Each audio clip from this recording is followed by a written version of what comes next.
Queridos, graça e paz. Vamos meditar hoje em Provérbios, capítulo 3, dos versos 27 a 35. Os irmãos estão cientes de um quadro viral que eu tive esta semana. Ainda estou com alguma dificuldade para falar, garganta inflamada, congestionada, então se sai uma tosse aí no meio do sermão, alguma coisa do tipo, você já fica ciente por quê, tá bom? Mas dá para falar, isso que é importante. Vamos lá, Provérbios 3, de 27 a 35. Acompanhe atentamente a leitura da palavra do Senhor, que diz o seguinte: Não deixe de fazer o bem aos que dele precisam, estando em sua mão o poder de fazê-lo. Não diga ao seu próximo: vá e volte mais tarde. Amanhã eu terei algo para dar, se você tem isso em suas mãos agora. Não planeje nenhum mal contra o seu próximo, pois ele mora ao seu lado e confia em você. Não entre em litígio com alguém se ele não tiver feito nenhum mal a você. Não tenha inveja do homem violento, nem siga nenhum de seus caminhos, porque o Senhor detesta o perverso, mas aos retos trata com intimidade. A maldição do Senhor está sobre a casa dos ímpios, porém a morada dos justos ele abençoa. Certamente ele zomba dos zombadores, mas dá graça aos humildes. Os sábios herdarão honra, mas aos tolos está reservada a vergonha. Vamos orar mais uma vez? Ó soberano Deus Trino, estamos até aqui neste culto ao Senhor, louvando-o por tua generosidade para conosco. Sim, ó Deus, generosidade porque o Senhor deu a nós o que nós não merecíamos: salvação, graça, misericórdia, e se tornou o nosso Deus, o nosso Senhor, nos redimiu em Cristo, nosso Salvador.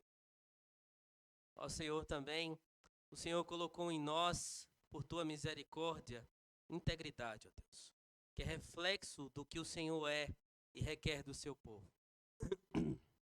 Por isso, Senhor, nós pedimos a Ti que, de fato, segundo a palavra que nós lemos e que iremos aprender, ó Deus, mais nessa noite, possamos viver assim, sermos generosos como o Senhor o é, sermos íntegros como o Senhor requer de nós, nos apartando todos os dias do caminho dos ímpios, ó Deus.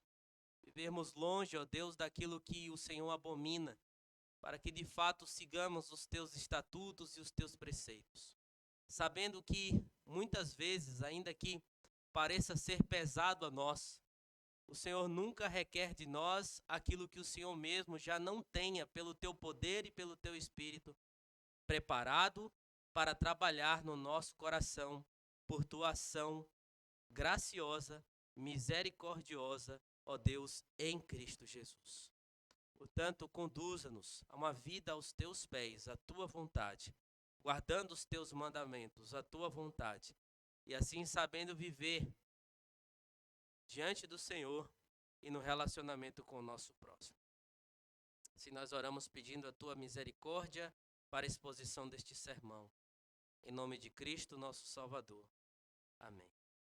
Queridos, nós chegamos, assim, ao final do capítulo de número 3 do livro de Provérbios, no qual vemos até aqui, conforme os versos de 1 a 10, que o jovem é instruído pelo sábio pai a ser primeiramente firme em suas obrigações pactuais, como um filho da aliança. Ele tinha suas obrigações diante de Deus, mas não apenas isso, o pai fala também das promessas decorrentes desta vida obediente, que em última instância reflete a lei do Senhor que estava lá prescrita no Pentateuco, que está também sempre estará. Dos versos 11 a 18, fala-se de dois presentes valiosos que os sábios recebem do Senhor, que aqueles que vivem nos pés do Senhor, em obediência ao Senhor, recebem, que é a disciplina amorosa, porque o Senhor disciplina e corrige todo aquele quanto ama. Mas também uma vida abundante e eterna, porque a sabedoria do Senhor é a árvore de vida eterna para aquele que o tem. Dos versos 19 a 26, conforme nós vimos na última exposição, Salomão faz algo meio inimaginável para o mundo de sua época, porque ele rotula a sabedoria, que era buscada no mundo da época como uma mera qualidade moral, como algo necessário para se saber viver nesse mundo, como algo que estava presente no princípio de todas as coisas, que estava presente na eternidade e foi utilizada como ferramenta para a criação perfeita de todas as coisas. E que essa mesma sabedoria eterna, criacional, é também fonte de segurança para o povo do Senhor. E depois, queridos, do Pai Sábio ter tratado mais da relação vertical entre Deus e o homem e o filho e suas obrigações, agora também ele vai falar da relação horizontal, ou seja, que se deve ter com o próximo. Porque um caráter que revela a lei de Deus, um homem e uma mulher que é obediente à lei de Deus, ele vai refletir isso da melhor maneira possível também no relacionamento com o seu próximo.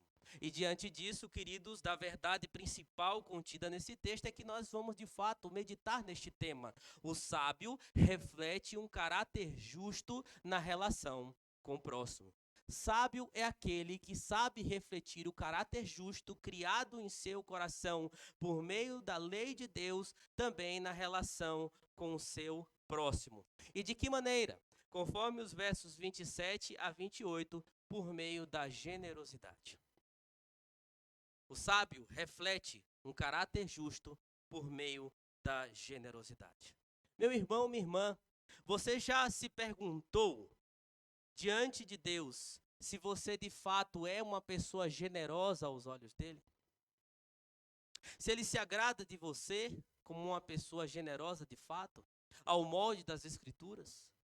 Essa é uma pergunta que nós não costumamos fazer, porque muitas vezes estamos voltados para o eu, para nós mesmos, para a nossa vida, para o nosso mundo. Mas é algo que deve estar sempre no nosso radar, porque o Senhor se agrada daqueles que são generosos para com o seu próximo.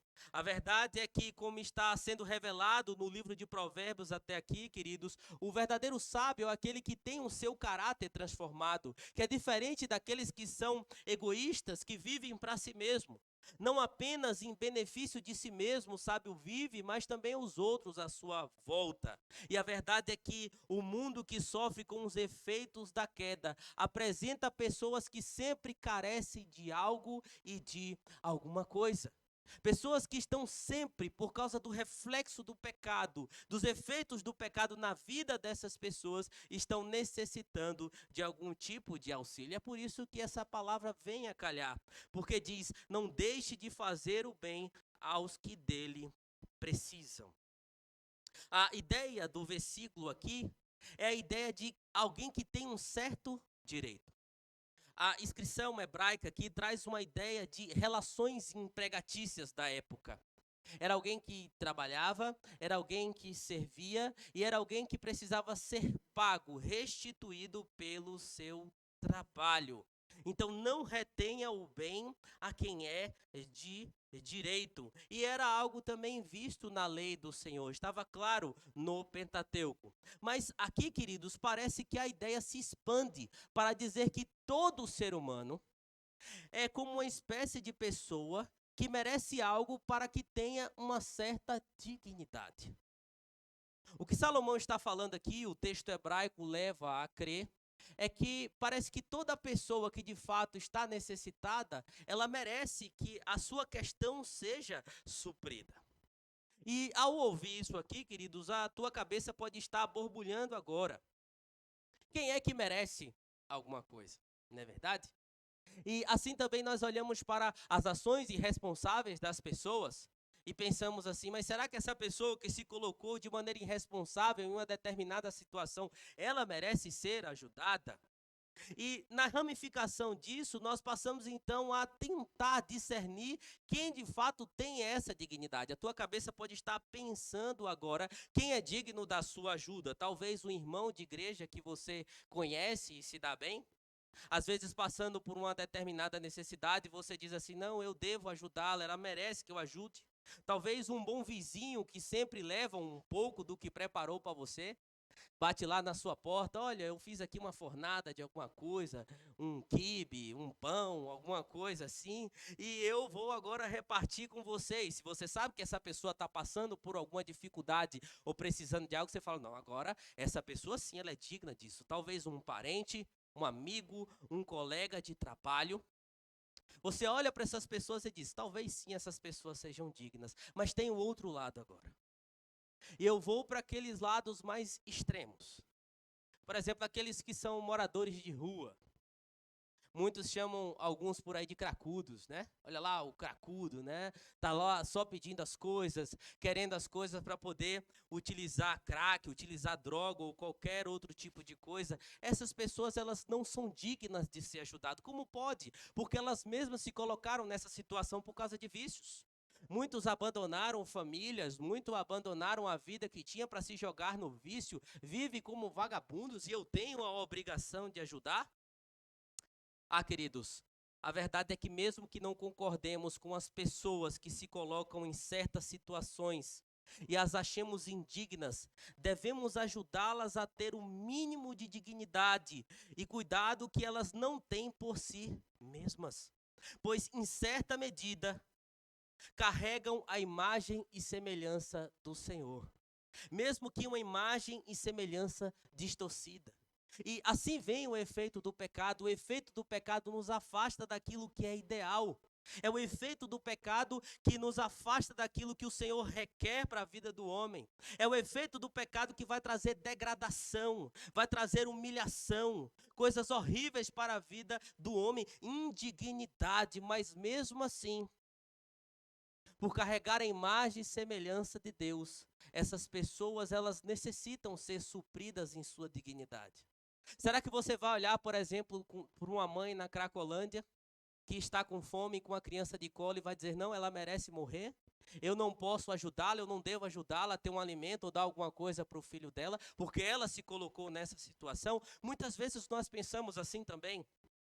Lembro-me que quando eu estava como auxiliar na igreja presbiteriana Seul, coreana, de São Paulo, onde eu passei 2 bons anos, tenho excelentes memórias daquela igreja, amada igreja, até hoje tenho bastante contato com os irmãos.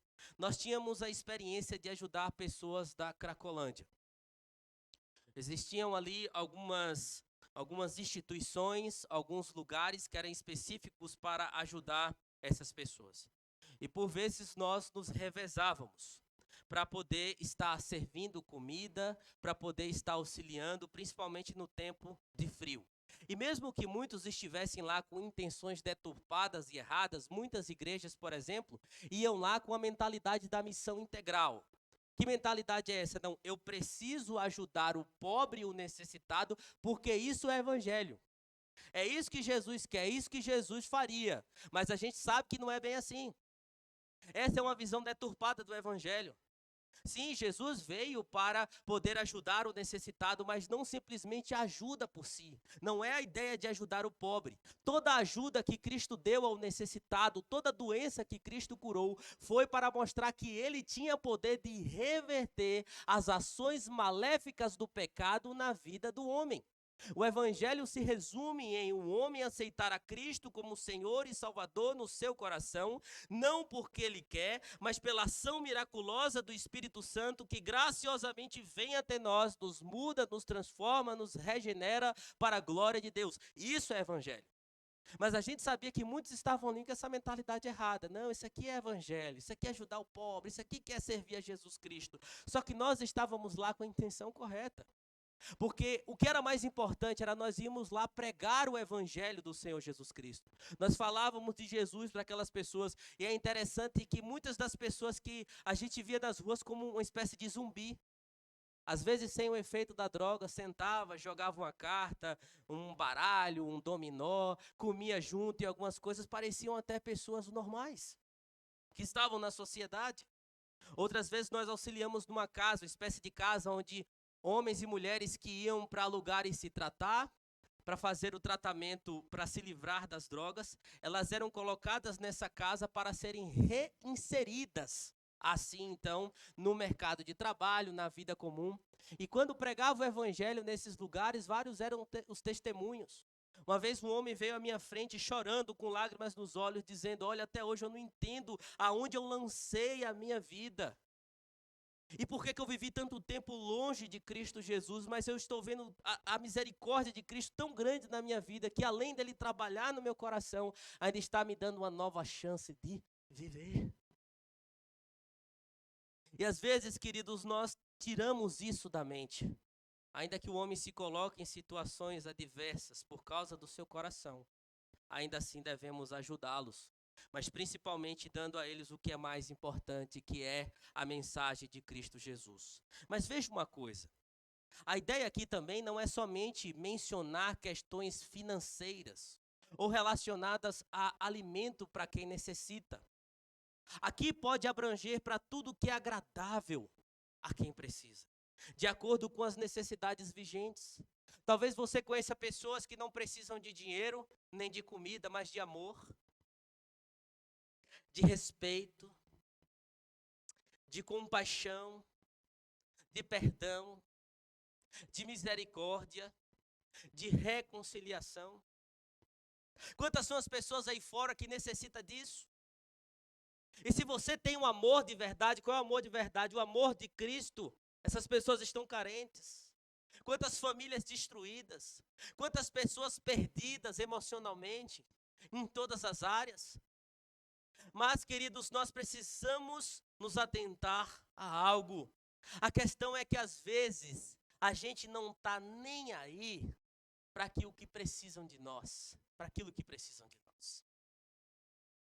Nós somos tão egoístas que a gente não tem essa sensibilidade de olhar para o nosso próximo, mas também para aqueles que são os nossos irmãos, entender as suas necessidades e nos doar para eles, aconselhar uns aos outros, evangelizar uns aos outros, cuidar uns dos outros. A gente só quer o eu, a gente só quer viver a nossa vida, a gente só olha para nós mesmos. A generosidade tem que ser de nós para nós mesmos e para o nosso cônjuge, para o nosso filho, e assim, tá ótimo.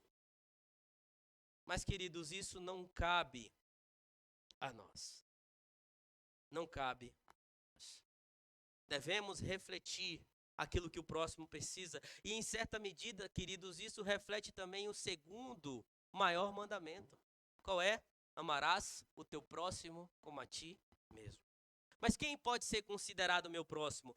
Jesus responde esta mesma indagação em Lucas 10 ao contar a parábola do bom samaritano. E fica claro que o próximo é todo aquele que precisa imediatamente de mim. Aí dá graça de ser um samaritano com um judeu, né? O judeu chamava o samaritano de cão, eram inimigos. Mas quando o samaritano vê que o judeu tem a necessidade, ele vai prontamente o serve, o ajuda. E isso é, queridos, servir ao próximo. Mas Paulo aplica esse princípio também aqui de Provérbios em Gálatas 6, que foi o texto que nós lemos aqui nessa nossa liturgia. Nós devemos ser generosos, cuidadosos, dedicados principalmente os da família da fé. E por que isso, meus irmãos? Porque se nós não nos amarmos, não amarmos uns aos outros como o Senhor requer de nós, se não formos generosos uns para os outros, como podemos amar e ser generosos às pessoas do mundo lá fora? Como podemos fazer isso? Mas que dificuldade dentro da igreja, meus irmãos. Que dificuldade a gente encontra nesse relacionamento uns para com os outros. Às vezes nós olhamos para essas necessidades e além de sermos egoístas e não buscarmos supri-las, nós zombamos da dificuldade dos outros, da vulnerabilidade dos nossos irmãos. Ao invés de chamá-los, exortá-los, tratar, acompanhar, ficar dando risada em certas necessidades. Quantas vezes eu já não vi isso nas igrejas? O tititi, a conversinha, a fofoquinha. Ao invés de chamar o irmão e tratá-lo e falar das suas dificuldades, e falar dos seus pecados, e oferecer um ombro, uma ajuda, simplesmente usa, queridos, como uma espécie de chacota. Quantas vezes olhamos para necessidades básicas dentro de certas realidades e dizemos apenas, Deus os abençoe, vou orar pela sua vida, quando temos condições de ajudar. E Tiago reprovou isso na sua epístola. Mas se você pode fazer, faça. Está claro aqui? Veja, existe uma questão que é pouco falada nos púlpitos, porque isso cria uma espécie de confusão na mente de quem está ouvindo muitas vezes. Não existe imperativo negativo em hebraico. Mas pastor, e os 10 mandamentos? Né? E isso aqui? A grande questão, queridos, é que não existe de uma maneira indicativa. Existe uma construção hebraica por meio de uma partícula negativa, mas também um modo verbal e suas ramificações, não preciso eu falar aqui os nomes, né? Não tem porquê, que se tornam espécies de imperativo. E esse texto carrega isso, queridos. Uma espécie de ordem muito clara, apesar de muitos estudiosos também olharem para esse texto em Provérbios e falar que são mais orientações, pode ser também caracterizado como mandamentos. Então não deixe de fazer o bem, porque se está em sua mão para fazer, faça. Você tem que fazer. É uma obrigação tua fazer isso.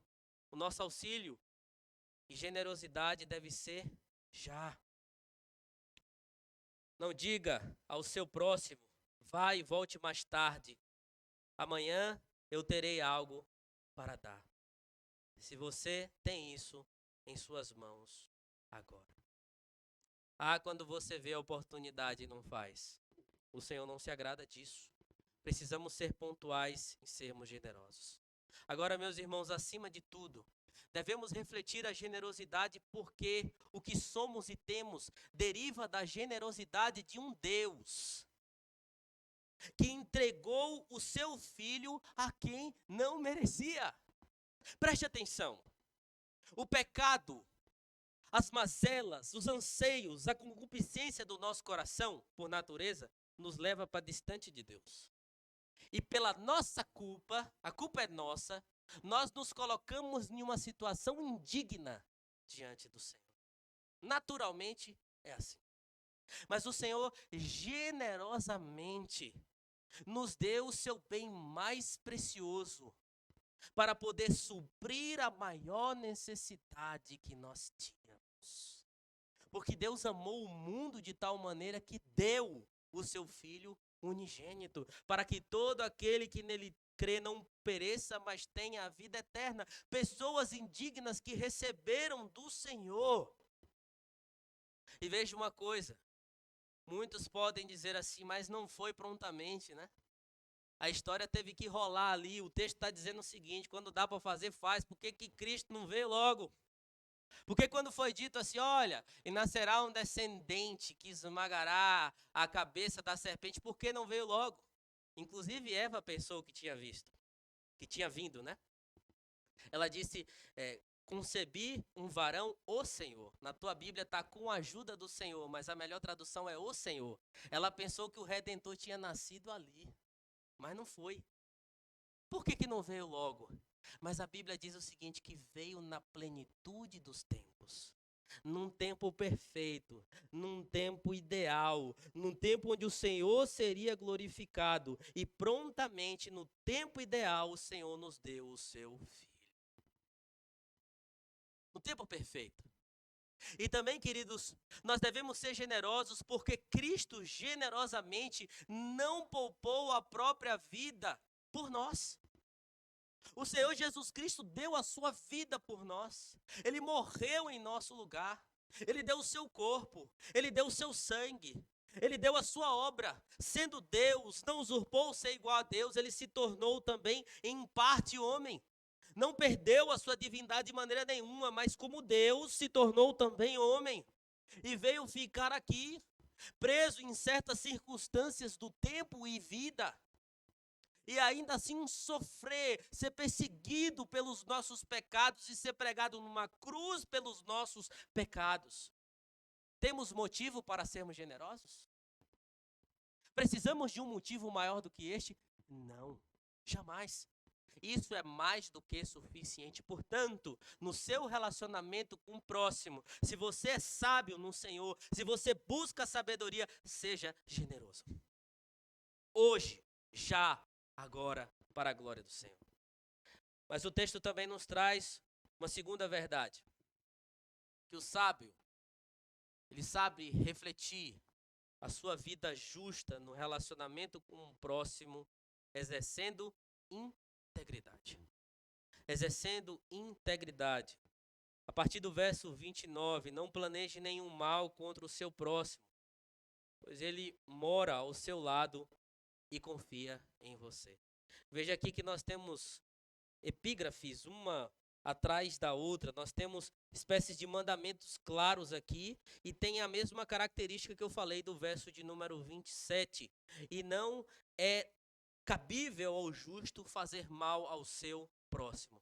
Queridos, os justos, eles são quem são, tanto da maneira pública, mas também de maneira particular. A grande questão é que muitos estão acostumados a agir de uma maneira pública diferente do que é no particular. E infelizmente muitos que se dizem justos diante do Senhor tramam o mal em particular contra o seu próximo. Esse não é apenas um problema dos nossos dias, mas é algo do mundo antigo da época que também fazia parte, infelizmente, daqueles que se diziam povo de Deus. O texto deixa claro que não é certo fazer mal àquele que está ao seu lado. Mas, infelizmente, na história do povo de Israel, nós vemos muitos que planejaram e fizeram mal contra aqueles que eram próximos, que eram irmãos, quebrando um dos grandes princípios da lei mosaica. Quando nós olhamos, por exemplo, para Hebreus capítulo 11, dos versos 35 a 38, o autor dos Hebreus está falando daqueles que foram heróis na fé. Mas tem algo interessante a ser observado nesse texto, que diz o seguinte: mulheres receberam pela ressurreição seus mortos. Alguns foram torturados, não aceitando seu resgate, para obterem superior ressurreição. Outros, por sua vez, passaram pela prova de escárnio e açoites, sim, até de algemas e prisões, foram apredejados, provados, cerrados pelo meio, mortos a fio da espada, andaram peregrinos, vestidos de pele de ovelha e de cabras, necessitados, afligidos, maltratados, homens dos quais o mundo não era digno, errantes pelos desertos, pelos montes, pelas covas, pelos antros da terra. Ele não está falando dos apóstolos aqui, da igreja primitiva. Ele está falando dos irmãos do Antigo Testamento, inclusive os profetas. Jesus disse: Jerusalém, Israel, que mata os seus profetas. Existem algumas histórias não comprovadas biblicamente que o profeta Isaías foi cerrado ao meio. E é interessante que esse texto aqui cita também que alguns foram cerrados ao meio. Por quê? Porque o povo de Israel, por causa da obstinação do seu coração, olhava para os seus próximos, mesmo com a verdade, e dizia assim: nós precisamos matá-los, fazer mal contra eles, trazer danos contra eles. Que coisa horrível! Mas trazendo para a esfera mais particular da nossa realidade, dos nossos dias, creio que todo mundo aqui sabe a dor que é ter alguém que você confia está fazendo mal de forma inesperada contra você. Não há nada pior do que um inimigo íntimo. Não há nada pior do que o inimigo que nós pensamos que conhecemos, mas não conhecemos de maneira nenhuma. E abre o sorriso para nós, mas por trás está com olhos de raiva, inveja, querendo nos fazer mal. A traição é uma atitude reprovável diante do Senhor. É como apunhalar pelas costas a quem pela frente se devota amor. E Salomão deixa claro que um indivíduo sábio não maquina o mal contra aquele que está ao seu lado, quando este deposita nele a sua confiança. E foi exatamente esta sabedoria que faltou em Judas Iscariotes. Judas Iscariotes. Judas ficou estigmatizado como um traidor. Sua biografia ficou manchada. Ele terminou a vida marcado como um homem que passou pela história como um hipócrita, que tinha belas palavras nos lábios, mas horrendas atitudes em seu coração. Judas dizia a Cristo, mestre, mas acabou lhe dando um beijo na face, escondendo a traição vergonhosa por trás do seu gesto hipócrita, mentiroso e traidor. E faltou a Judas essa sabedoria, e o seu destino foi trágico. Agora, o pior é que tem muita gente assim no nosso meio. O pior é que tem muita gente assim dentro das igrejas. Meu irmão, minha irmã, que maravilha. Tomar um café, beijo na porta, como está você? Mas por trás inveja, fofoca, trama o mal contra o próximo, não quer o bem, faz de tudo para prejudicar, às vezes se aproveita para poder tirar alguma coisa. Quantos são os exemplos que nós vemos por aí, meus irmãos? Mas o Senhor reprova isso. Porém, as instruções caminham aqui. Não tenha inveja do homem violento, nem siga nenhum de seus caminhos. Não procure briga com ninguém. Não seja belicoso, a não ser que lhe faça mal. Não abra processo contra ele num tribunal. A linguagem aqui é de tribunal. Não precisa você abrir um processo contra o seu próximo. Não precisa você fazer um mal contra o seu próximo, tramar alguma coisa contra o seu próximo, contra o homem violento, queridos. Não tem inveja do homem violento, não siga nenhum dos seus caminhos. Infelizmente também tem muita gente chata dentro das igrejas que procura briga por tudo. Parece siri na lata. Quer arrumar briga por tudo. Quer criar problema por tudo. E reflete assim um caráter violento também. Mas o Senhor não se agrada disso. O Senhor não se agrada disso. Integridade tem a ver com isso também, não ser igual ao homem violento. No texto de Provérbios, o homem violento é aquele que enriquece por força bruta. Ele está capaz de matar, de fazer mal, de retirar contra o seu próximo, não importa o que faça. E às vezes, para satisfazer a ira do nosso coração, os egoísmos do nosso coração, a gente está disposto a qualquer tipo de violência. Mas para aqueles que querem se parecer com ímpios, estejam também dispostos a suportar o que está preparado para eles. Quem quer viver como um ímpio dentro da igreja, tem que suportar, querer suportar também, aquilo que está preparado para os ímpios. O que é? Punição, destruição, vinda da parte do Senhor. E por que não deve fazer isso? Verso 32, porque o Senhor detesta o perverso, mas os retos trata com intimidade. Perverso aqui, a ideia desse termo é de natureza cultica. Associa-se aqui no texto o homem violento a alguém que é uma espécie de pagão, que adora a outros deuses. Olhando para o significado, por exemplo, Bruce Waltke, em uma dos seus dicionários, ele fala que aqui traz uma espécie até de nojo vindo da parte de Deus para com esses que são pagãos. Esses também têm um caráter deturpado. Eles são violentos, mas também são pagãos. Conforme Provérbios 6, de 12 a 15, lá é chamado de homem de Belial. Anda com iniquidade na boca. Anda com perversidade no coração. Quer destruição repentina. É arruinador de vidas. E o Senhor se afasta deles. Mas o que acontece com aqueles que são retos de coração, meus irmãos? Ele trata com intimidade. Deus tem prazer naqueles que rejeitam as vias, o estilo de vida dos que são ímpios, mas que amam o próximo. Deus se deleita naqueles cuja vida transborda amor e compaixão. É isso que está claro para nós no texto aqui. Mas, irmãos, olhando para o nosso exemplo maior, ser íntegro é ser como Cristo.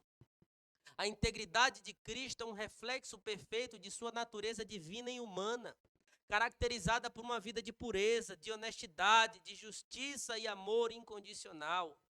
Ele viveu em plena obediência à vontade de Deus sem pecado, demonstrando consistência em sua vida, ações, caráter e tudo. Jesus foi íntegro em sua compaixão com os que necessitavam, firme contra a hipocrisia, foi firme em seu sacrifício e cumpriu o propósito da redenção. Sua integridade serve como modelo para os cristãos, mostrando como devemos viver. Aí você olha para tudo que está escrito aqui, que são verdades claras vindas do Senhor para serem obedecidas. Você faz essa associação com Cristo e você diz assim, mas pastor, não é fácil. Não é fácil caminhar com integridade desta maneira. Não é fácil refletir a Cristo, que foi o maior exemplo de integridade. Mas eu quero relembrar a vocês um ensinamento que eu dei logo quando eu cheguei aqui na nossa igreja em Cosmópolis, quando nós estávamos pregando alguns textos exortativos nas cartas de Paulo. E que verdade é essa que nós extraímos dos textos? O Senhor Deus só exigirá de nós aquilo que somente Ele tem poder de trabalhar em nosso coração. Ele nunca exigirá de nós aquilo que Ele não pode fazer em nosso coração. Por quê? Porque a matemática é essa aqui. Por nós mesmos não é possível. Mas pelo que Cristo fez, o Senhor preparou para nós a possibilidade de um coração obediente. E é Ele que trabalha por meio do Santo Espírito. Para quê? Para que nós possamos cumprir a sua vontade. Sim, nós quebramos os mandamentos pelas mazelas e pecados do nosso coração, tá? Mas o Senhor trabalha em nós para que também o obedeçamos. De maneira que a lei do Senhor agora não nos amaldiçoa mais, mas ela é lâmpada para os nossos pés, luz para os nossos olhos. Portanto, nós devemos confiar que se o Senhor está requerendo isso de nós, meus irmãos, Ele pode sim trabalhar para que sejamos assim. Generosos, íntegros no relacionamento com o nosso próximo. Os versos de 33 a 35, irmãos, traz aí o que é característico do livro de Provérbios e nós estamos vendo em algumas perícopes. Eu já expliquei para vocês o que é uma perícope, certas porções espalhadas entre os capítulos, que é a ideia no final de bênção e maldição. Lembrem-se que dos ensinamentos claros das Sagradas Escrituras são sempre os dois caminhos a serem seguidos. O jovem ele está na encruzilhada. O seu pai sábio, conforme Salomão está utilizando aqui para poder ensinar, é aquele que, em meio a essa encruzilhada, apresenta o melhor caminho a ser seguido, que é o caminho da sabedoria. E os caminhos, eles vão trazer o quê? Bênção e maldição. E o verso 33 diz que a maldição do Senhor está sobre a casa dos ímpios, mas a morada dos justos, Ele abençoa. Certamente o Senhor zomba. O Senhor é aquele que zomba dos zombadores. O zombar aqui, eu já expliquei a vocês em outro texto, que não se refere simplesmente a Deus olhar para o ímpio e falar lá, kkkk, vou fazer aquele miserável de churrasquinho, né? Vou lançar ele lá no inferno. Não é isso. Mas conforme nós vimos nos Salmos também, tiramos esse princípio de lá, o Senhor zomba da ilusão do coração do homem em achar que pode ser mais do que ele. Ele zomba dos zombadores que acham que escarnece o Senhor, mas dá graça aos humildes. Onde é que você vê isso? Tiago 4,6, 1 Pedro 5,5. Tratam do relacionamento com o próximo. Então a ideia está clara aqui. A Bíblia, ela mesmo vem trazendo o seu real significado. Pedro, por exemplo, diz, olha, aos jovens, sede submissos aos que são mais velhos. Outrossim, no tratado de uns para com os outros, cingir de toda humildade, porque Deus resiste ao soberbo, mas dá graça aos humildes. Então o Senhor requer de nós esse coração humilde. O sábio dará honra, que tem a ver com a vida eterna, mas o tolo está reservado à vergonha. A vergonha eterna. Queridos, portanto, se almejamos ser sábios, se somos sábios no Senhor, devemos viver assim. Devemos refletir, acima de tudo, o que o Senhor requer de nós no tratamento com o próximo, mas sempre tendo em mente que não é por nós o que podemos fazer, mas por meio de Cristo. Nós iremos participar de um momento agora que mostra a generosidade do nosso Senhor para conosco, que deu a sua vida por nós. Nós iremos passar agora por um momento que também é reflexo da integridade do nosso Senhor e Salvador. Porque ele foi o homem perfeito, bem-aventurado, que não andou no caminho dos ímpios, que não se deteve no caminho dos pecadores, que não se assentou na roda dos seus escarnecedores. Mas o seu prazer estava em viver a vontade de Deus com integridade. O Salmo 15 também, que fala: quem, Senhor, habitará no seu santo monte, o que é puro de coração e vive com integridade, era uma referência clara ao Messias que viria. Portanto, confiados em sua obra, busquemos isso, uma vida que reflete sabedoria justa para com o nosso próximo. E nesse momento, então, nós vamos passar, queridos, diante desta verdade para a ceia do Senhor.